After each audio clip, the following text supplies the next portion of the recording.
Thank you, Mr. Chairman. Thank you for yielding.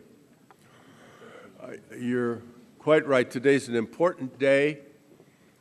We have a chance to provide affordable, quality health care to all Americans, bend the curve on escalating health care costs, which are the top priorities for consumers, business, and government. Our vote on this bill will be one of the most important votes that any of my colleagues will take in Congress. That said, the bill before us, America's Affordable Health Choices Act, doesn't satisfy everyone. For progressives, it isn't single-payer, and it gives the insurance industry too much.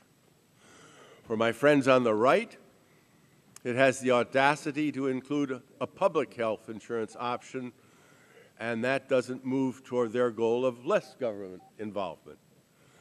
For those in marginal districts, there are tough provisions in this bill to vote for. We've saved more than $500 billion out of the Medicare program. No health care provider is going to say thank you for reducing their pay. We've all heard complaints from nursing homes, health home agencies, wheelchair suppliers, and the list goes on. For those opposed to tax increases, they can simply say no because we do have a tax increase on the wealthiest Americans in this bill. Notwithstanding all of the perceived flaws, it's our duty, I believe, as members of Congress to make the tough decisions presented to us. That's why we were elected.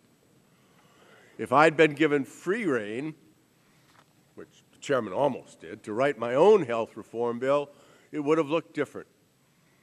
But I'm proud to be here today as just one of many drafters.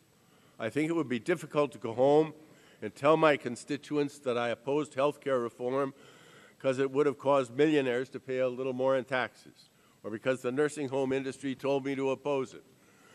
This bill rises above special interests and supports the best interests of all the American people. I look forward to the markup so that we can get the bill to the President and signed into law as soon as possible. I'd like to take just an extra second, if I may, to thank our health staff who've been working literally around the clock. Sibel Bjorklund, who you will hear from, Debbie Curtis, Chiquita Brooks-LaSure, Jennifer Friedman, Jeff Gerhardt, Dr. Tom Sang, our Robert Wood Johnson Fellow, Marcy Harris, Drew Dawson, Ruth Brown, Drew Crouch, and Dan Elling from the Republican staff and his helpers who have been so patient with us, and we've been unable to get all the information we'd like to get them in a timely manner. Our excellent subcommittee interns, Prafna Desai and Julia Pakras, who is the daughter of one of our former staffers, have worked long hours as well. They're all to be thanked because without them, we wouldn't have come this far. And thank you for yielding, Mr. Chairman.